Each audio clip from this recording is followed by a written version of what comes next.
Culture, nutrition. Ils ne savaient pas que c'était impossible, alors ils l'ont fait. Bonjour à toutes et à tous, bienvenue dans ce nouvel épisode du podcast Culture Nutrition. Aujourd'hui, une fois de plus, on va donner la parole à un entrepreneur du secteur de la nutrition, de l'alimentation. Et j'ai le plaisir de recevoir aujourd'hui Sébastien Loctin, qui est un entrepreneur engagé puisqu'il est déjà le fondateur de 2 marques alimentaires qui s'appellent BioFuture et Nod. Mais il est également créateur et dirigeant du collectif En Vérité, qui est un collectif qui œuvre pour une alimentation plus saine, plus durable, plus transparente. On va rentrer dans le détail de tout ça avec Sébastien. Bonjour Sébastien. Bonjour Grégory, ravi d'être là. Merci à toi d'avoir accepté cette invitation. On va pouvoir discuter un peu des actualités et de l'histoire de tes marques, puisqu'il y en a plusieurs, mais également du collectif. Pas mal de choses à dire autour de l'alimentation. Et avant de rentrer dans le vif du sujet, je vais faire une chose qui n'est pas habituelle, c'est que je vais commencer par la fin, puisque d'habitude, à la fin de mon podcast, je pose une question, enfin plutôt je fais référence à une citation qui est « Ils ne savaient pas que c'était impossible, alors ils l'ont fait », puisque c'est à la fois le motto de Nutrikeo, la citation phare du podcast Culture Nutrition, et j'ai vu que c'était une citation qui arrivait en première position dans le manifesto de Quintessence, la société que tu as créée qui chapeaute les différentes marques. Voilà, donc est-ce que tu peux nous en dire plus, pourquoi avoir choisi cette citation et qu'est-ce que vous avez réalisé d'impossible jusqu'à maintenant? Écoute, cette citation, moi, elle me plaît beaucoup parce que elle contribue à briser les limites que nos croyances nous fixent. Voilà. Je trouve que on entend très souvent. Moi, je suis intervenu dans le cadre d'un TEDx chez Pierre Fabre où je disais on doit réapprendre à réussir à essayer plutôt que d'essayer de réussir. Et je crois qu'en fait, c'est tout à fait ça. C'est-à-dire qu'à partir du moment où on se met la pression, il faut à tout prix réussir, bah, du coup, on a peur de l'échec, on a peur du jugement des autres, on a peur du regard des autres, et on finit par soit ne pas se lancer, soit se lancer avec une forme de certitude qu'on va y arriver. Et si on continue à agir comme ça, ce qui est un développement de notre cerveau, si on fonctionnait comme ça, on serait tous à quatre pattes aujourd'hui, parce que un bébé, quand il commence, il apprend à marcher. S'il savait que c'était aussi compliqué, qu'il allait tomber 50 fois et se prendre des murs et des coins, etc., finalement, il resterait à quatre pattes. Mais c'est parce qu'il ne savait pas que c'était impossible qu'il l'a fait. Et donc, j'aime bien cette phrase qui porte cette audace de se dire lançons-nous, essayons. En fait, tout est possible. On a réussi en 70 ans à transformer notre alimentation. On doit pouvoir, en 20 ans, la retransformer à nouveau. Ouais, complètement d'accord. Il paraît que pour rebondir là-dessus, alors nous, c'est notre dada depuis toujours. On a toujours pensé qu'il fallait à la fois cette dose d'inconscience et ce côté téméraire pour se dépasser, parce que c'est justement quand on ne sait pas qu'on est capable d'affronter les difficultés. Un petit clin d'œil, il paraît que dans les locaux de la NASA, alors je sais pas si c'est une légende urbaine ou pas, il y a une photo d'un bourdon, parce qu'en fait, il paraît que le bourdon, d'un point de vue physique, c'est impossible qu'il puisse voler, parce il a un ratio surface des ailes sur poids du corps qui est trop important, et c'est parce que lui-même ne sait pas qu'il ne peut pas voler qu'il est capable de voler. Donc c'est une illustration concrète et biomimétique, si on peut dire, de cette citation.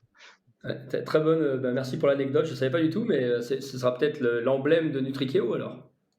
Ah peut-être, ouais, enfin on a plein d'autres emblèmes, mais en tout cas on a souvent évoqué le bourdon dans nos séminaires en interne, parce que c'est une belle image, et puis on est fan des abeilles et tous les insectes dérivés, donc ça nous va bien. Mais écoute, pour comprendre un peu mieux ce que tu fais dans ta boîte, est-ce que tu peux nous expliquer un peu la genèse, l'historique, et comment tu en es arrivé là pour créer ces marques alimentaires? Alors, très rapidement, moi je suis, voilà, j'essaie de me repositionner là-dedans. Moi, je suis un passionné d'alimentation parce que voilà, des grands-parents paysans, des grands-parents chefs pâtissiers, traiteurs, cuisiniers. Donc, j'ai grandi à Lyon également, où on a une bonne culture food. Et naturellement, j'ai commencé ma carrière dans l'alimentation. Je l'ai commencé dans des grands groupes. J'y ai passé une quinzaine d'années. Et puis, après 15 ans, je suis devenu papa et je crois que mes enfants ont challengé en moi ma définition de l'alimentation à travers ce que je faisais pour eux, en fait. Et ce qui était assez intéressant, c'est que quand j'étais avec mes enfants tout petits, je reproduisais finalement les graines qu'on avait plantées en moi et ce que j'avais vu de mes grands-parents et de mes parents. C'est-à-dire que je recommençais à cuisiner beaucoup plus local, beaucoup plus de saison, en bio. Et faisant cela, je me mettais en confrontation avec ce que je faisais au quotidien pour les autres. C'est-à-dire que tous les jours, j'allais bosser en développant des produits qui étaient très loin de cette exigence-là que j'avais pour mes enfants. Et il y a un moment où tu te dis, est-ce que je vais continuer à mettre un masque tous les matins en partant? Alors un masque confortable, hein, parce que tu es bien payé, tu es dans le confort d'un grand groupe, tu es en comité de direction, tu as la sécurité, tu as le statut, mais tu ne te sens pas pour autant heureux. Et je crois qu'il y a un désalignement qui fait que l'ego ne suffit plus à faire le job et naturellement, ben, tu finis par aller vers ce qui te parle le plus, ce qui te correspond le mieux. Et c'est pour ça que j'ai tout plaqué il y a une dizaine d'années pour essayer de proposer aux gens des produits alimentaires conçus comme je les aurais conçus pour mes propres enfants, en fait.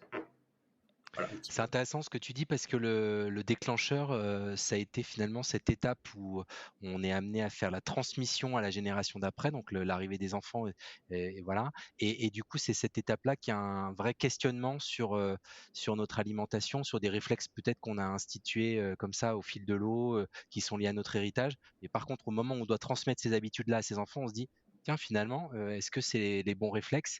Et du coup, on se remet en question, on prend du recul, hein, c'est ça? ouais, moi c'était l'alimentation parce que je suis passionné d'alimentation. Je pense que, mais probablement chez d'autres personnes, c'est d'autres sujets hein, d'impact.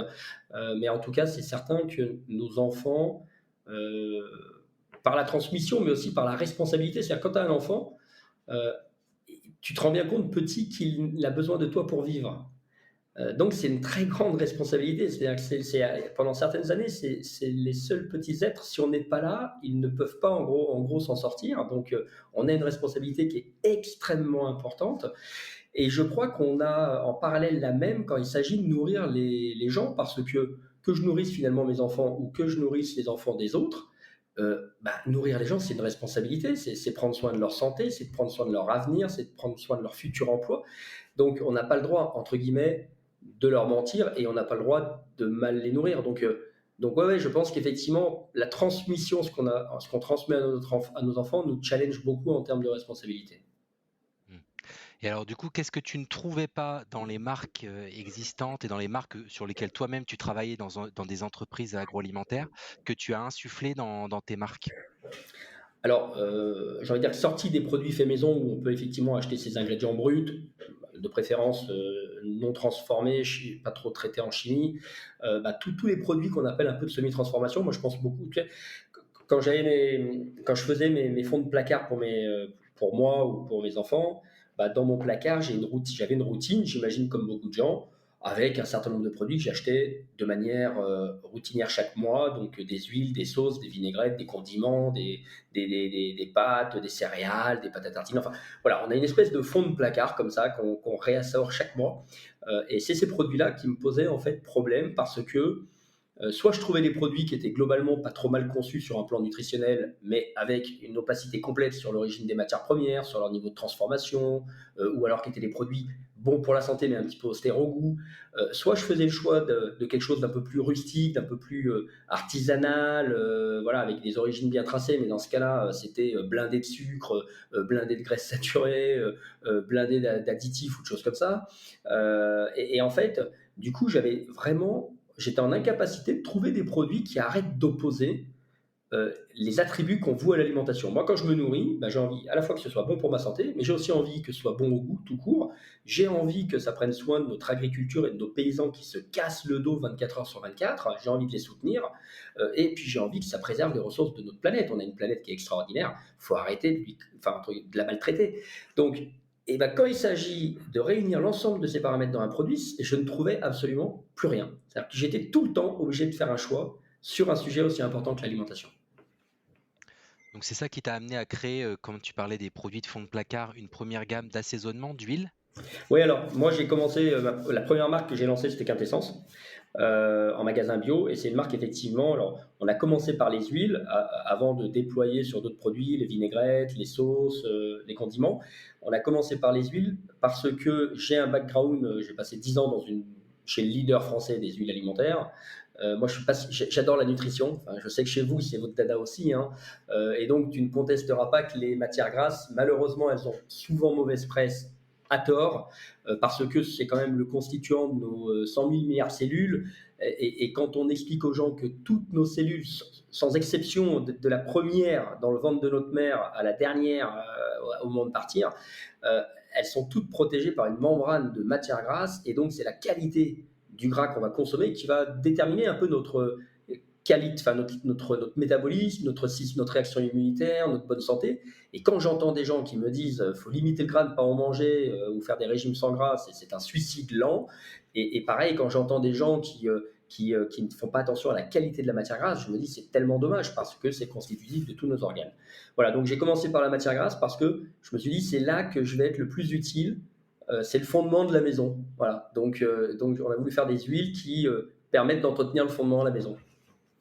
Ouais, c'est ça, en effet, le gras a pas mal été montré du doigt, mais ça commence quand même à changer déjà depuis 10-15 ans. Le gras est clairement réhabilité et tout le monde est conscient que des bons apports en lipides, en bons lipides, c'est essentiel à la santé. Et comme tu le disais, on a dans toutes nos cellules, et en particulier dans le cerveau, hein, les cellules du cerveau, c'est beaucoup de gras structuré, hein, bien évidemment. Mais donc ouais, intéressant de commencer par là parce qu'en effet, ça permettait d'illustrer à la fois le côté bio, le côté naturel, mais aussi le côté nutrition qui était très fort sur cette gamme d'huile, qui est marketée. Enfin, je disais au passé, mais c'est toujours le cas, qui est marketée par cible de consommateurs, hein, c'est ça? C'est ça, en fait, quand on a lancé nos gammes d'huile, on s'est dit comment est-ce qu'on peut aider les gens à faire le meilleur choix pour leur santé. Et en fait, on ne peut pas attendre des gens qui soient experts en lipides ou en huile. La preuve, hein, c'est que dans les années 70, tout le monde consommait du tournesol. Aujourd'hui, tout le monde consomme de l'olive. Mais ça s'est fait au gré des politiques agricoles communes et donc de la communication des industriels, et absolument pas spécifiquement sur des raisons nutritionnelles, parce que la nutrition nous impose quoi? Elle nous impose de diversifier les huiles. Donc une monoconsommation d'huile d'olive va nous carencer en oméga 3, en vitamine E, voire en oméga 6, et donc nécessairement ça deviendra délétère. Donc il faut compléter l'huile d'olive d'autres huiles, et donc c'est pour ça qu'on fait des mélanges, nous, avec 4, 5, 6 huiles mélangées qui sont complémentaires. Et ensuite, pour permettre aux gens de faire un bon choix, ces mélanges-là, ils répondent aux besoins nutritionnels des gens en fonction de leur âge, tout simplement. Donc, on a des besoins physiologiques. Évidemment, un bébé n'a pas les mêmes besoins qu'une personne âgée ou qu'une femme enceinte. Et donc, c'est de la nutrition ciblée. Chaque mélange va répondre spécifiquement aux besoins des gens. Comme ça, la seule chose qu'on demande au consommateur, c'est de connaître son âge. Bon, ça, logiquement, c'est bon. Et à partir de là, il peut choisir l'huile qui lui correspond. Et alors cette marque Quintessence, elle est distribuée exclusivement en magasin bio? Alors, la marque Quintessence, elle est distribuée exclusivement en magasin bio. On est à peu près dans 2000 magasins. Donc, l'ensemble des enseignes, Biocoop, Naturalia, Bio C'est Bon, L'Eau Vive, La Vie Claire, voilà, Natureo. Voilà. Donc ça n'a pas été évident, hein. Je ne te cache pas que quand on a démarré il y a 9 ans en magasin bio, en venant en plus de la grande distribution, on m'a collé une étiquette, hein. Je n'étais pas nécessairement le bienvenu, donc il a fallu faire ses preuves. En plus, j'arrivais avec des produits, comme tu l'as dit assez justement, qui étaient marketés. Et le marketing à l'époque, c'était plutôt un gros mot qu'une vertu. Et avec un concept très singulier. Donc il a vraiment fallu qu'on rame les premières années.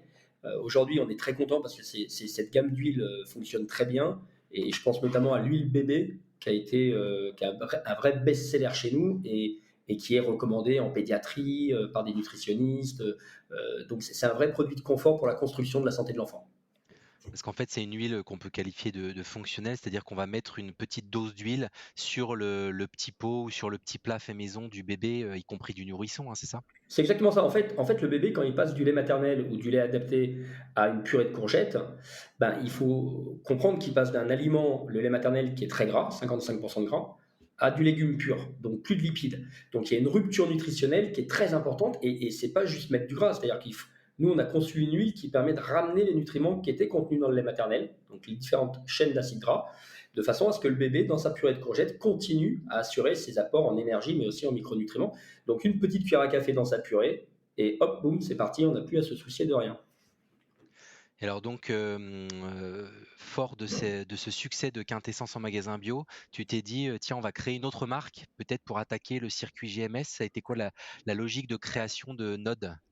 Ouais, alors c'est pas un choix facile parce qu'aller en grande distribution, ça nécessite effectivement des moyens, ça pose aussi beaucoup de questions. C'est un circuit qui est complexe, hein, où il y a des très grosses multinationales également en termes de concurrence. On a voulu y aller parce qu'après avoir effectivement bien performé avec Quintessence, pardon, sur nos huiles, mais aussi sur nos sauces, hein, on a lancé le premier ketchup bio français où on a remplacé le sucre par des légumes sans aucun additif. Du coup, on avait une gamme qui fonctionnait très bien et on s'est dit comment on peut déployer cette gamme-là auprès du plus grand nombre. Nous, notre mission, c'est de permettre au plus grand nombre d'avoir une alternative pour contribuer à changer le monde en mangeant. Donc pour ça, on est obligé d'aller en grande distribution. La grande distribution, c'est 90% de l'alimentation. C'est pas possible de vouloir contribuer à changer le monde en restant dans un circuit qui est un peu aujourd'hui limité. Donc on a décidé d'aller en grande distribution et on a lancé cette marque Node. Alors elle est rigolote parce qu'on l'a appelée Node. Alors Node à l'envers, en lecture miroir, ça fait bon, voilà, dans un miroir. Donc c'est la première marque qui s'écrit à l'envers pour inviter les gens à remettre leur alimentation dans le bon sens. Pourquoi ?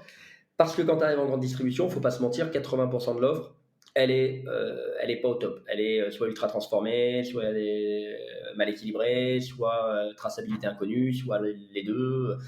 Et donc, dans ce temple un petit peu, j'ai envie de dire, de la nourriture industrielle, ben, on veut proposer autre chose et on considère que dans un monde qui marche un peu sur la tête, le bon sens, ben, c'est justement d'en changer. Donc, c'est pour ça qu'on a écrit la marque à l'envers. Ouais, c'est hyper malin, hein. C'est vrai que du coup c'est assez intriguant là, cette marque. En plus, il y a un design qui est très moderne avec des aplats de couleurs assez vifs. Enfin, c'est vraiment une gamme très très moderne. C'est peut-être volontaire aussi pour cibler une clientèle plus jeune en GMS, je sais pas. Alors, alors d'une part, c'est volontaire parce qu'on voulait un peu attirer l'attention, on voulait intriguer, mais pas pour le plaisir juste d'intriguer, hein, pour passer un message. Le claim de la marque, c'est mangeons dans le bon sens. Donc, pour te dire, au tout début, bon, on a arrêté parce que ça ne fonctionnait pas. Au tout début, on écrivait même les dénominations produits à l'envers. Donc, on écrivait tout à l'envers. Mais Ça bon, devenait compliqué peut-être. ça devenait un peu compliqué pour les consommateurs qui passent pas beaucoup de temps devant le rayon. Donc voilà, donc on a remis un certain nombre de mentions dans le sens normal. Et c'est vrai qu'on a, voilà, on a voulu avoir un design un peu plus original parce que c'est une marque un peu plus impertinente déjà. Et parce qu'effectivement, on a à cœur de s'adresser à une clientèle peut-être un petit peu plus jeune, un peu moins avertie, et puis leur montrer aussi que, bah, tu vois, moi, ça me fait marrer quand je dis à mes amis, je mange bio, je mange local, je mange sain, j'ai l'impression d'être le mec chiant. Mais en fait, c'est pas chiant du tout. Enfin, au contraire, moi, je me sens super santé, ça me fait super plaisir d'aider nos paysans, je me régale et je me fais du bien. Enfin, c'est hyper sexy de manger sain. Et je comprends pas que on ait une espèce de perversion mentale qui nous laisse penser que manger de la junk food, c'est plus sexy, manger des additifs, c'est plus sexy que de manger bio. J'espère qu'un jour, on se retournera sur ce monde-là et qu'on se dira, mais comment on a pu manger autant de cochonneries en aveugle. J'espère qu'on aura cette intelligence de se dire comment on a pu aller aussi loin. Voilà, donc on voulait montrer que se faire plaisir et manger sain, ça pouvait être cool. Alors ça, c'est pour la partie produit. Est-ce que tu peux nous dire, d'un point de vue du business, quelle taille ça fait tout ça, les marques Node, les marques Quintessence, combien vous êtes dans la boîte? Alors aujourd'hui, chez BioFuture, à travers nos deux marques Quintessence et Node, on réalise pas loin de 4 millions d'euros de chiffre d'affaires. On est 13 collaborateurs plus 5 alternants. Voilà, donc on est 18, majoritairement sur des fonctions de R&D, marketing, communication, commerce et relations clients. Puisque nous, on travaille exclusivement avec des artisans français sur la base de nos cahiers des charges pour la production de nos produits. On a 9 ans d'existence en marché et on a une gamme à peu près on a une petite gamme puisqu'on a seulement une vingtaine de références. Notre objectif étant pas de faire de l'innovation pour l'innovation, mais vraiment de remplacer les blockbusters qu'on a dans nos placards par des versions super clean. Ouais, c'est une belle performance, 4 millions de chiffre d'affaires sur les deux marques avec une équipe de moins de 20 personnes. C'est beau, je pense, on peut le dire, non? Bah écoute, en tout cas, nous, on est très contents parce que on est encore là 9 ans après. Donc déjà, quand tu es entrepreneur, tu sais jamais trop où le chemin va te mener. Donc on est très content d'avoir grossi. On est très content des retours clients. On est très content, tu vois, Quintessence, c'est la première communauté sur Instagram des marques bio de la GSS Bio. Donc on a pas loin de 50 000 followers. Euh, Bah, c'est aussi pour moi une fierté. Et quand je te parlais de l'huile bébé, quand je vois le nombre de commentaires, d'avis positifs ou de retours parents qu'on a sur ce produit-là, bah, je me dis que tu vois, l'histoire pourrait s'arrêter demain, je pourrais disparaître demain, j'aurais fait ma part. Et moi, pour moi, c'est un truc d'important d'avoir fait ma part. Et tu parles de 50 000 followers, ça veut dire que les réseaux sociaux sont au cœur de la stratégie de communication des marques? Alors c'est pour nous c'est ouais, alors pour nous effectivement au cœur de la stratégie c'est vraiment le produit. On est des gens de produits, mais en revanche derrière en communication, le digital nous permet d'avoir une proximité avec nos consos qui est plus forte. Et puis tu as raison. Après c'est aussi des moyens un peu plus économiques. Le mass média, nous on s'adresse aussi à une clientèle qui est assez ciblée en termes d'engagement. Donc par le digital on arrive à avoir des stratégies plus ciblées. Donc oui, les réseaux sociaux font partie des principaux leviers de communication qu'on utilise aujourd'hui.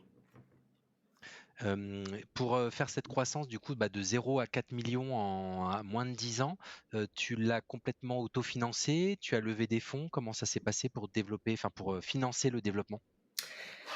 Alors j'aurais aimé l'autofinancer.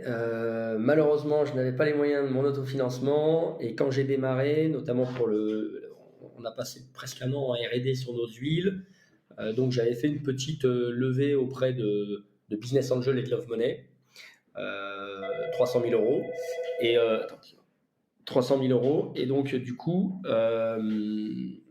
ça m'a permis de développer les produits. On a eu malheureusement un retard à l'allumage parce que quand on a lancé nos produits, EcoCert, au dernier moment, nous a dit qu'il ne pourrait pas nous certifier parce que tu sais, nous, dans nos huiles, on utilisait à l'époque, maintenant c'est de l'huile d'algue, mais on utilisait des huiles de poisson sauvage pour l'apport en DHA pour le cerveau. On est les seuls à faire Oméga ça. 3.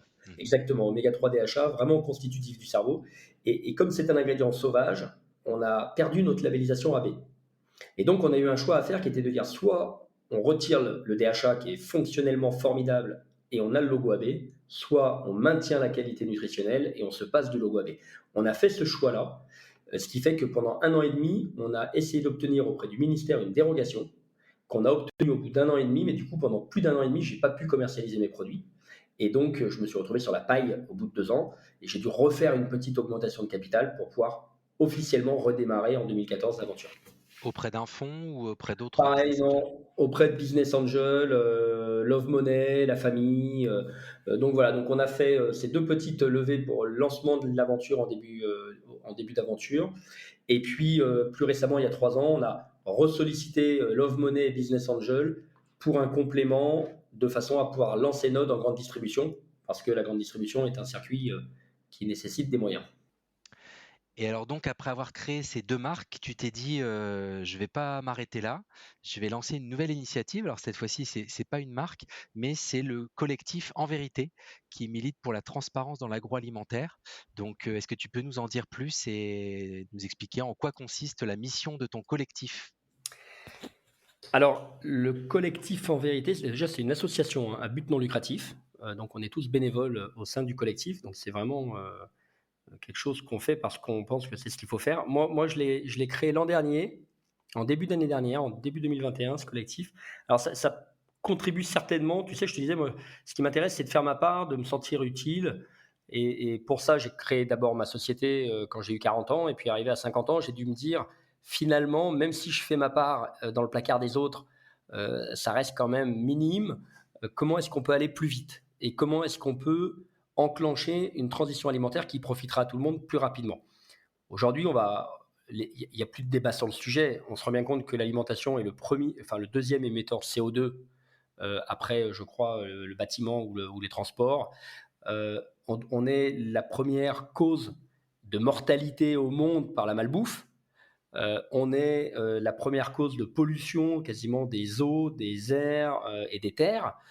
On détruit la biodiversité à vitesse grand V. Donc on se rend bien compte qu'on a des enjeux de santé publique et des enjeux environnementaux et sociétaux à adresser qui sont très importants et que l'alimentation peut être un levier extraordinaire pour corriger tout ça. Donc moi je suis très positif, c'est-à-dire que l'alimentation elle porte en elle le drame et la solution. Donc basculons du côté de la solution collectivement.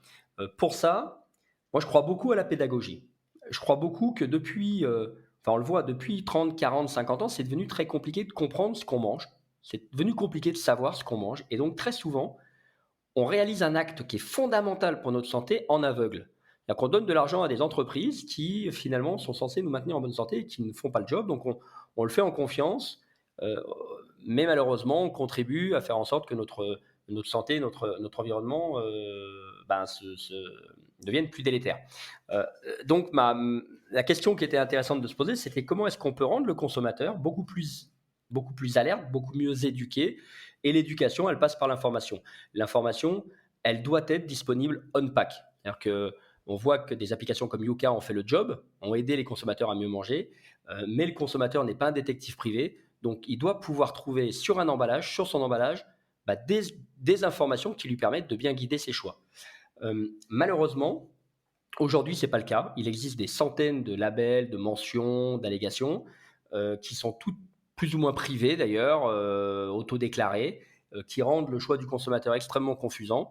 Et donc, on s'est dit, aujourd'hui, il y en a marre, il faut qu'on sorte de cette situation, il faut qu'on nettoie les packagings et que finalement, on détermine des étiquetages qui soient harmonisés, qui soient robustes, compréhensibles et qui soient les mêmes pour tous. Je prends un exemple sur... Aujourd'hui, quand un consommateur cherche à se nourrir, il va se poser 3 grandes questions. Il y en a plein, il y en a d'autres, mais il y en a 3 majeures qui sont: est-ce que c'est bon pour ma santé? Est-ce que, entre guillemets, c'est en train de détruire mon environnement? Et d'où ça vient? Voilà. Il faut qu'on arrive de manière claire à répondre à ces 3 questions. Ça doit passer, selon nous, par un étiquetage informatif sur chacun de ces piliers. Sur la notion, par exemple, de santé, on a le Nutri-Score, qui est un étiquetage en place, développé après une vingtaine d'années et plus sérieusement depuis une dizaine d'années on-pack. Le Nutri-Score, c'est la parfaite illustration d'un étiquetage commun qui permet de comparer 2 produits entre eux. Lequel sera le meilleur pour ma santé? Donc, typiquement, c'est ce qu'on réclame. On réclame un Nutri-Score amélioré pour que les Français puissent choisir sur le domaine de leur santé. Un étiquetage harmonisé, obligatoire pour tous, pour que les Français puissent évaluer l'impact environnemental de leur alimentation. Donc aujourd'hui, il existe des solutions qui sont en cours de développement. Et enfin, un indicateur informatif qui permet aux Français de savoir d'où vient majoritairement leur alimentation. Et avec ces 3 balises-là, on doit être capable de faire un choix en conscience quand il s'agit de se nourrir. L'originalité du collectif, puisqu'on est une association de lobby, c'est-à-dire qu'on met la pression au pouvoir public pour qu'ils obligent aux marques de créer et d'apposer ces étiquetages communs. L'originalité du collectif, c'est que c'est un collectif de marques alimentaires. Voilà. Et c'est la première fois, on est plus de 60 marques aujourd'hui, c'est la première fois que des marques alimentaires se réunissent alors qu'elles peuvent être concurrentes. Je pense à Yoplait et je pense à Vrai, par exemple, dans les produits laitiers qui sont concurrents toute l'année. Et au sein du collectif, ils vont se réunir pour venir militer avec nous auprès des pouvoirs publics pour réclamer aux pouvoirs publics un étiquetage harmonisé sur ces 3 critères-là. Voilà. Et c'est la première fois vraiment que les marques s'emparent du sujet. Je trouve ça formidable parce qu'il y a des marques qui sont progressistes, qui ont envie de faire bouger les lignes et qui se rendent compte que si elles veulent demain créer de la valeur et valoriser ce qu'elles font, il faut que le consommateur comprenne ce qu'il mange. Et cette approche collective des marques agroalimentaires, les entreprises en question ne le trouvaient pas dans les organismes qui existaient déjà, les syndicats d'entreprises alimentaires et autres? En fait, elles ne le trouvaient pas parce que déjà, ce n'est pas la mission des syndicats en place, qui sont plutôt des syndicats qui visent à défendre les intérêts de leurs membres. Et quand tu défends les intérêts divers et variés de tes membres, tu finis toujours par prendre en considération les intérêts du membre le moins disant. Voilà, parce qu'il faut effectivement arriver à contenter tout le monde et que ce n'est pas simple dans l'agroalimentaire, qu'on a tous une vision du monde, une vision de l'alimentation qui est différente. Et donc, finalement, ça devient des organes un peu politiques en eux-mêmes, qui cherchent à satisfaire le plus grand nombre et qui accouchent parfois de consensus un peu mou, à l'heure où on a besoin de voir aboutir des décisions fortes. Voilà. On n'a plus le temps. Moi, je le dis souvent, je pense que les gens ne se rendent pas compte que nous sommes dans un train lancé à 300 km/h avec un mur à 3 km de nous. Si à un moment, on n'appuie pas un peu fort sur la pédale, le mur, on va le manger. Donc, on n'a plus le temps des compromis doux, mielleux, qui vont prendre 30 ans. On a besoin d'avancer avec détermination, mais efficacité et justesse, vers des modèles qui permettent aux consommateurs de comprendre ce qu'ils mangent et donc de mieux choisir. Quand tu parles de murs qui approchent à toute vitesse, c'est à la fois les limites planétaires, mais aussi l'impact sur la santé? Complètement, tu as raison. Il y en a deux grands. On se rend compte que, par exemple, un facteur comme l'obésité, alors pas que par l'alimentation, hein, mais aussi la sédentarité, il y a d'autres facteurs. Mais l'obésité est en train d'exploser également en France, hein. On est en train de rattraper les courbes des États-Unis, entraînant avec nous toute une cohorte de maladies à dominante nutritionnelle. Voilà, diabète, maladies cardiovasculaires, vasculaire cérébrale, obésité, etc., etc. Donc, on est en train de construire une société malade, de plus en plus malade. Et qui a envie, très sincèrement, d'arriver à 40 ans avec un diabète, avec un cancer, avec une maladie cardiovasculaire? Ça ne fait pas rêver comme projet d'entreprise. Franchement, si le projet de vie, c'est d'être 40 ans à peu près en bonne santé et 40 ans malade, très sincèrement, ça ne fait pas rêver. Donc, on a un enjeu. Et puis, en plus, ça coûte très cher. C'est-à-dire que le coût de la santé en France, tout le monde le paye, même les gens en bonne santé, et il coûte très cher. Donc, on pourrait mettre cet argent ailleurs. Donc, il y a un enjeu de santé publique et il y a un enjeu évidemment environnemental. On le voit sur les limites planétaires. On le voit, c'est le GIEC qui disait que les canicules qu'on vit depuis 2 ans sont des canicules qui étaient projetées à 2030. On les vit plus tôt parce que les rapports du GIEC sont plutôt conservateurs. Donc, on peut s'interroger sur quel sera le climat en France, dans certaines régions, dans 20 ou 25 ans. Et il va falloir s'adapter humainement d'un point de vue agricole, mais aussi d'un point de vue migration des populations qu'il va falloir à un moment accueillir. Donc oui, il y a des enjeux qui nous dépassent. Et donc, vous en êtes où aujourd'hui dans les actions du collectif? Qu'est-ce que vous avez réussi à obtenir ou quelles sont les avancées récentes ou à venir très prochainement? Alors, au sein du collectif, on a défini un position paper, comme on dit, vraiment une feuille de positionnement sur les 3 critères que sont l'origine, l'environnement et la nutrition. On agit avec nos membres et avec les pouvoirs publics sur l'ensemble de ces sujets. Alors, si on commence par l'impact environnemental, on est extrêmement fiers. Au niveau de l'impact environnemental, aujourd'hui, tu as une solution qui existe qui s'appelle le Planet Score, voilà, qui est une solution bien conçue, qui adresse les enjeux attendus par les Français et qui est aujourd'hui un bon évaluateur environnemental. Le gouvernement, en parallèle, travaille sur son indicateur officiel gouvernemental. La V1 était un indicateur qui était basé exclusivement sur ce qu'on appelle l'ACV, le calcul de l'ACV, c'est-à-dire que la problématique des émissions de carbone. Donc évidemment, partant de là, tu avais des haricots verts bio français qui avaient la même notation que des haricots verts kenyans traités aux pesticides. Bon. Ça, c'est pas normal. Ça, les Français ne peuvent pas comprendre que tu as le même impact environnemental sur des haricots verts du bout du monde plein de pesticides versus des haricots français bio. Parce que c'est une logique uniquement basée sur l'émission de carbone, donc qui va faire la prime à la productivité. On a, grâce au collectif, le collectif a lancé une grande étude avec BVA auprès des consommateurs pour étudier les attentes des Français, qu'on a partagé avec le ministère, et on a contribué à faire évoluer la position du ministère. Donc aujourd'hui, le ministère travaille en tenant compte d'un certain nombre de nos recommandations, mais pas que de nous, aussi des ONG, des associations de consommateurs, etc., et est en train de faire évoluer son référentiel pour qu'il reflète davantage la réalité de l'impact environnemental en se disant on doit aussi prendre en compte la biodiversité, l'utilisation des pesticides, les modes d'élevage, les pratiques agricoles, la diversité agricole, et donc devrait probablement courant 2024 faire émerger un référentiel beaucoup plus solide, beaucoup plus robuste, beaucoup plus juste à proposer aux industriels. Voilà, ça, c'est pour la partie environnementale. L'idée, c'est bien de faire évoluer des systèmes d'étiquetage ou de la réglementation sur l'affichage sur les produits qui existent déjà et pas de créer des nouveaux labels ou des nouveaux scores. Alors l'objectif, idéalement, c'est d'avoir, comme on a le Nutri-Score, demain un étiquetage qui soit un Eco-Score, un Planet Score, appelons-le comme veulent, mais qui soit effectivement la balise officielle, obligatoire sur tous les produits alimentaires. Aujourd'hui, regarde Grégory, quand tu achètes ça me fait toujours marrer, quand tu achètes un lave-linge, tu as des niveaux de prix différents, mais en face de ces niveaux de prix, tu as des réalités de consommation d'énergie et de consommation d'eau. Donc, c'est A, B, C, D, E, F. Quand tu achètes un lave-linge pas cher, généralement, il est F. Quand tu achètes un lave-linge un peu plus cher, généralement, il est A. Bon. Donc, mais tu comprends qu'à un moment, tu vas payer de toute façon. En consommation, en énergie, tu vas le payer ton prix et tu vas le payer peut-être collectivement. Donc, en conscience, tu achètes. Soit tu te dis, j'ai pas trop les moyens, c'est pour une sous-location et je prends un truc effectivement moins cher à court terme. Soit tu te dis, c'est pour chez moi, j'utilise souvent mon lave-linge et je vais faire l'effort et je vais prendre soin de l'environnement, etc. Sur l'alimentation, tu peux pas faire ce choix. Tu peux pas te dire, tiens, j'ai 2 ketchup, lequel je vais prendre, quel est le meilleur pour la santé de mon gosse ou pour la planète? En fait, tu sais pas. Donc l'idée, c'est d'avoir effectivement 3 balises, hein, une sur l'environnement, une sur la santé et une sur l'origine.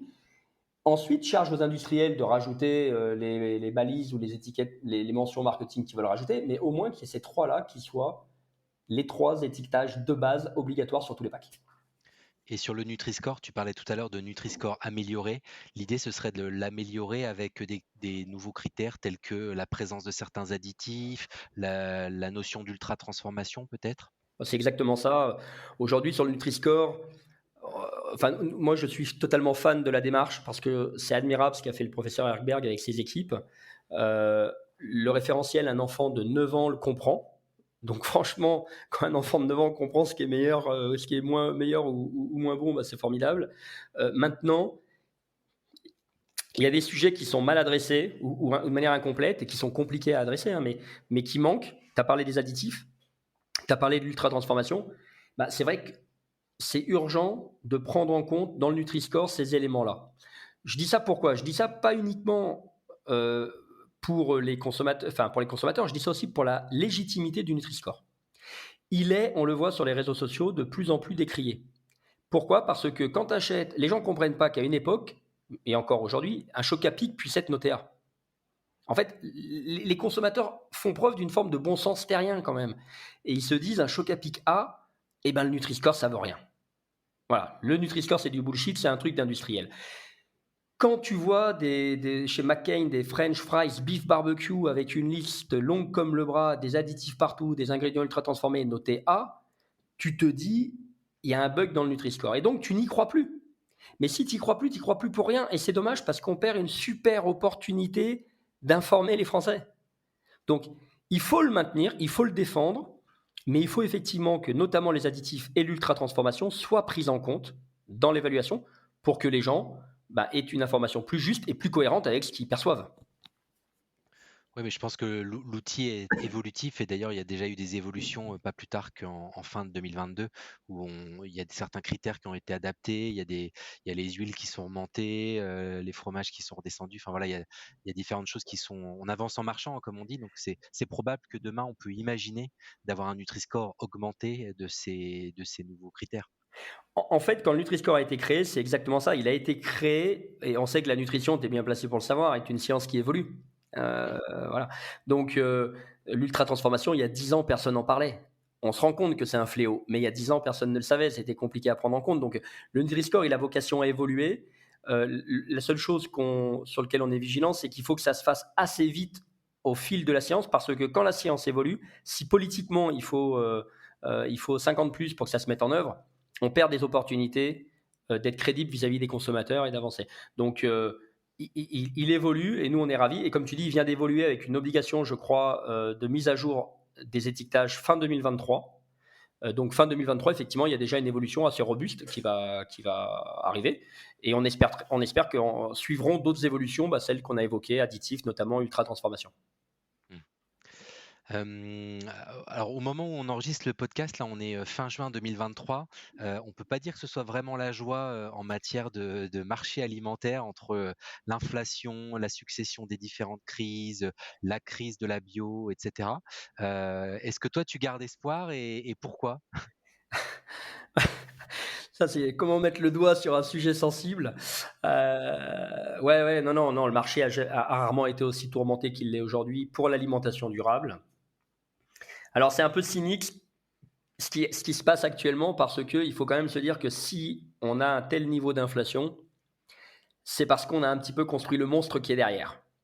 Tu vois, c'est-à-dire que quand tu as le prix de l'huile qui explose, c'est parce que tu as généré des interdépendances agricoles en confiant à certains pays des formes de monopole ou de quasi-exclusivité de production du tournesol en Ukraine, je pense notamment, et quand on a un qui tombe, tu as tout le reste qui tombe avec. Donc on n'a plus aucune résilience parce qu'on n'a plus de souveraineté alimentaire. Donc on le paye sur le prix. Quand il y a des sécheresses successives et du dérèglement climatique, la cause alimentaire y a contribué. Ça génère des rendements plus faibles, voire des pénuries et donc de l'inflation. Et donc cette inflation, c'est la cause quelque part de la malbouffe. La réponse des Français face à cette inflation, c'est de manger moins cher et de réentretenir le cercle qui nous a conduits dans ce premier mur.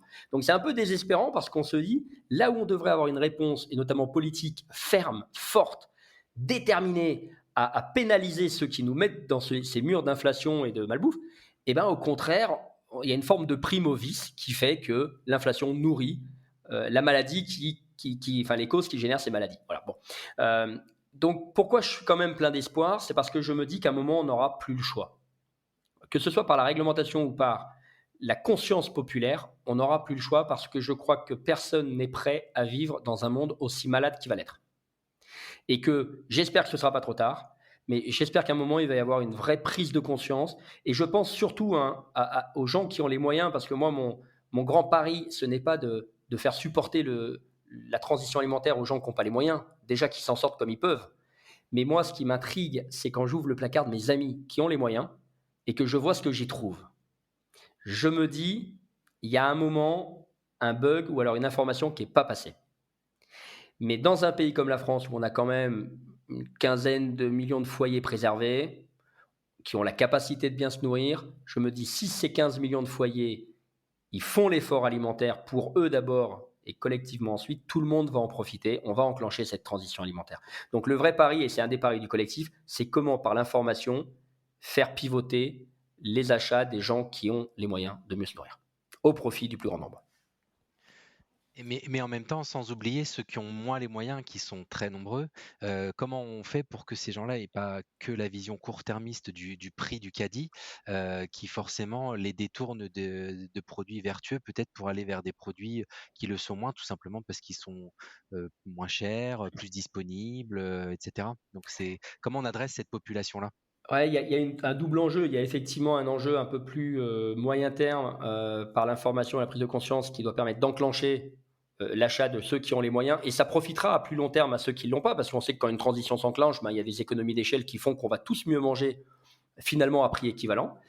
Et à plus court terme, pour ne laisser personne sur le côté de la route, parce que je crois qu'on est dans un pays où on devrait avoir dans notre constitution un droit à bien se nourrir, je crois qu'il faut là aussi des prises de position très fortes de nos politiques. Alors, moi, j'aime pas trop les taxes. Je trouve que voilà, c'est un peu décourageant de devoir passer systématiquement par la taxation pour faire pivoter les organisations. Mais en même temps, je ne crois pas que certaines très grandes multinationales changeront s'il n'y a pas un moment un gendarme qui leur tape un peu sur les doigts. Donc, je pense qu'il faut inverser le mode de pensée ou de distribution de financement qu'on peut avoir. On doit soutenir une agriculture qui est plus durable. Aujourd'hui, la plupart des subventions sont fléchées sur l'agriculture intensive. Je trouve qu'il y a un truc qui n'est pas normal. Pareil, on peut imaginer des TVA à zéro pour les produits plus vertueux. On peut imaginer des TVA majorés sur les produits vraiment délétères. On peut imaginer l'interdiction de publicité des produits les plus délétères. Voilà, donc il y a des choses qu'on peut imaginer pour à court terme aussi accélérer cette transition pour qu'elle profite aux gens qui ont moins les moyens sans pénaliser leur panier.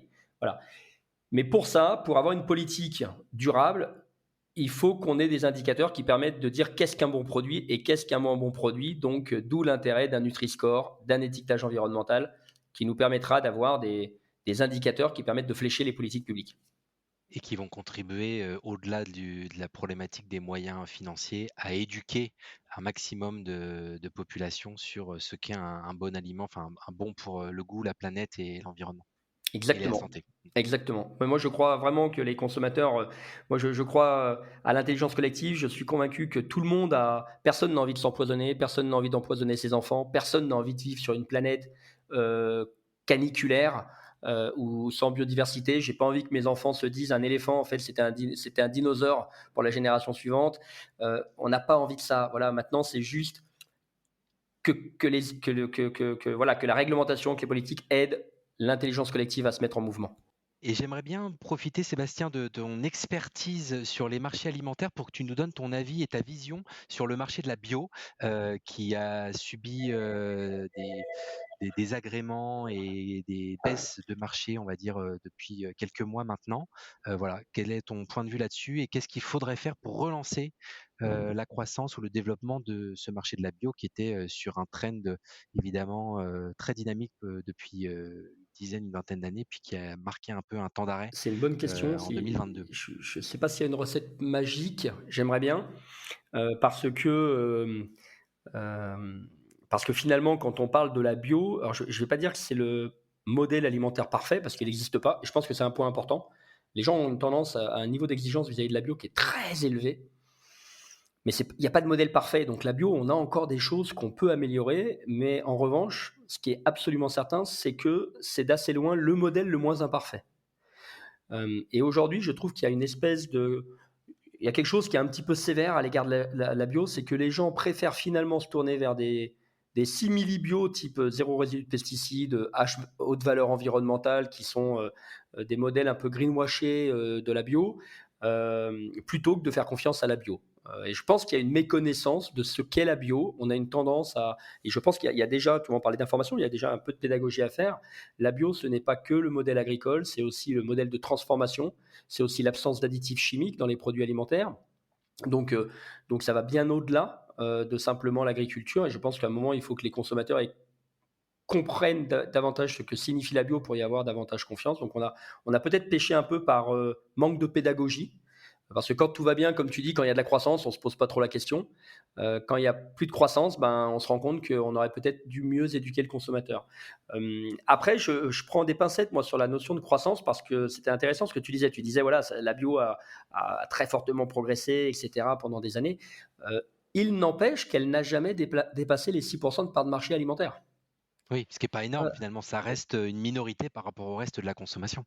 C'est-à-dire 94% de notre alimentaire est quand même issu d'un modèle encore intensif et qui passe aux pesticides. Donc, on a le sentiment que la bio est un modèle qui s'est établi, mais en fait, finalement, on se rend compte qu'il y a encore énormément à faire. Donc, moi, c'est pour ça que ça me laisse beaucoup d'espoir, parce que je me dis, il y a des pays en Europe où la bio représente déjà 12% de part de marché. Donc, on a des vraies opportunités de conquête. Je pense qu'on a un devoir de pédagogie beaucoup plus important à mener. Je pense aussi qu'on doit être un petit peu moins, un peu moins sage. On doit être un petit peu plus punchy dans nos manières de communiquer. Je ne vais pas dire agressif ou taquin, mais peut-être impertinent. À un moment, il faut remettre l'église au milieu du village. J'aime bien les prises de parole de Biocop depuis quelques temps, alors qu'ils se prennent quelques procès de temps en temps, mais ils les gagnent. Et je me dis que il faut être audacieux, c'est-à-dire qu'on a un modèle qui n'est pas parfait, mais qui est de loin le meilleur. À un moment, il faut challenger les autres. Il faut se mettre en comparatif, il faut dire ce qu'on fait de bien et il faut dire ce qu'on n'accepte pas de faire. Et il faut le dire avec une forme d'impertinence. Il faut aussi que les pouvoirs publics, à un moment, soient raisonnables et aident la bio. Parce que quand on voit les moyens qui sont consacrés à la bio ou à l'agence bio, c'est epsilon, c'est-à-dire quand on arrive à avoir 1 million d'euros de communication et que tu mets ça en comparatif des 30 millions d'euros que peut mettre une multinationale sur une de ses marques chaque année, tu te rends compte que c'est le pot de terre contre le pot de fer. Donc il y a des enjeux également de moyens qu'il faut mobiliser. Voilà. Néanmoins, moi je reste malgré tout confiant, parce que, encore une fois, la bio est un très beau modèle alimentaire qui peut s'améliorer, qui doit s'améliorer, mais qui est de loin le meilleur aujourd'hui, et que c'est surtout le seul modèle qui garantit la transition alimentaire telle qu'on en a besoin pour adresser les enjeux de santé publique et les enjeux environnementaux dont on parlait en début de reportage. Donc il y a un moment, ça va s'imposer à nous. Et est-ce qu'il n'y a pas un enjeu aussi de circuit de distribution? Parce qu'on voit qu'il y a le circuit historique des magasins sélectifs bio. La bio s'est énormément développée aussi en GMS. C'est quoi le ou les bons circuits pour développer ce marché? Je dirais que les bons circuits, c'est les circuits de ceux qui sont convaincus que la transition alimentaire nous impose d'agir, et que quand tu as des enseignes qui viennent à la bio par opportunisme, nécessairement elles en sortent aussi vite quand le vent commence un petit peu à tourner, et puis elles y reviendront peut-être dans 2 ans. Mais je pense que c'est dommage, parce que tous les projets agroalimentaires, ils se construisent, il faut des politiques du long terme, c'est-à-dire qu'un agriculteur, ça s'accompagne d'une conversion sur 3 ans, donc on ne peut pas 1 année ou 2 années dire j'embrasse la bio, et puis ensuite c'est un peu plus compliqué, je laisse tomber la bio. Je trouve qu'à un moment, il y a une déresponsabilisation collective qui n'est pas saine. Et puis ça envoie un message aux consommateurs qui est effectivement pas rassurant non plus. On n'est pas en train d'écrire un avenir durable. Donc moi, les enseignes qui tout le monde devrait passer au bio, et je crois que la bio est réservée à personne. Moi, j'ai aucun souci à ce que des multinationales fassent de la bio, j'ai aucun souci à ce que du Lidl fasse de la bio, à ce que du Biocop fasse de la bio. On devrait tous faire de la bio, parce que c'est une forme de normalité alimentaire. Et d'ailleurs, j'avais écrit une tribune dans le journal du dimanche où je demandais s'il ne fallait pas supprimer le label bio. pour le remplacer plutôt par un label agriculture chimique. Ah non, d'accord, oui. Tu vois, à un moment, la question qu'on peut poser pour terminer, c'est de se dire, est-ce que finalement, il est normal de dire au consommateur quand on ne met pas de pesticides de synthèse, ou est-ce que c'est normal de lui dire quand on en met? Moi, je pense que c'est normal de dire aux gens ce qu'on met dans un produit plutôt que ce qu'on met pas. Et je pense que si on écrivait sur les produits alimentaires agriculture chimique ou contient des additifs chimiques, je pense que beaucoup d'industriels basculeraient naturellement vers ce qu'on appelle la bio aujourd'hui. Bon, c'est une recommandation pour le coup disruptive, mais pourquoi pas? Voilà, exactement. Bah, c'est toujours de se dire qu'est-ce que la norme? Est-ce que la norme alimentaire, c'est de manger de la chimie? Ou est-ce que la norme alimentaire, c'est de manger sans chimie? Moi, je pense que nourrir des enfants sans chimie devrait être la norme.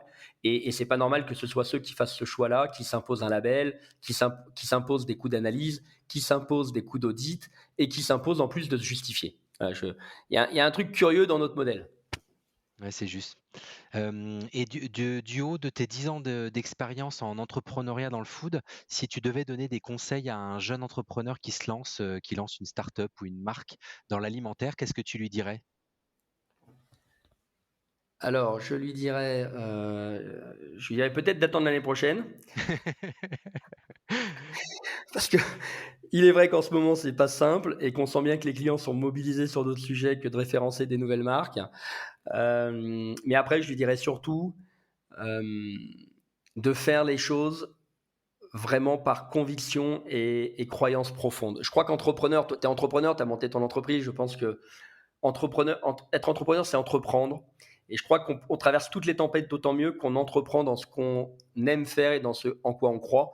Et je crois qu'on attire à nous davantage de chances de succès quand on est parfaitement juste et aligné entre ce qu'on, au plus profond de nous, souhaitons porter et l'exécution qu'on met en œuvre. Voilà, donc mes deux conseils, ce serait peut-être attendre un petit peu un calendrier favorable pour se lancer sereinement, faire vraiment ce en quoi l'on croit, et puis surtout ne jamais mésestimer les moyens financiers nécessaires à l'accompagnement d'un projet. On a toujours l'impression en tant qu'entrepreneur que ça va rouler comme sur des roulettes, qu'on a le meilleur projet du monde, que tout le monde nous attend. Ce n'est pas toujours le cas. Et donc, les calendriers sont souvent beaucoup plus longs que prévu et ça nécessite d'avoir un peu plus de financement que ce qu'on espérait pour durer en sérénité. Ouais, donc ne pas négliger la partie financement qui doit peut-être s'accompagner de levée de fonds, de dettes ou d'apports un peu plus importants pour le départ. Exactement, on dit souvent que cash is king. Mm. Ben, il vaut mieux un peu plus de cash qu'être systématiquement tendu sur le cash. Ouais, tout à fait. Pour conclure, je te propose d'évoquer trois dernières choses. La première, c'est est-ce que tu aurais une lecture qui t'a particulièrement influencé pour entreprendre ou pour comprendre le marché alimentaire sur lequel tu es? Ça peut être un livre, ça peut être un article, un magazine qui t'a beaucoup inspiré pour créer tes marques.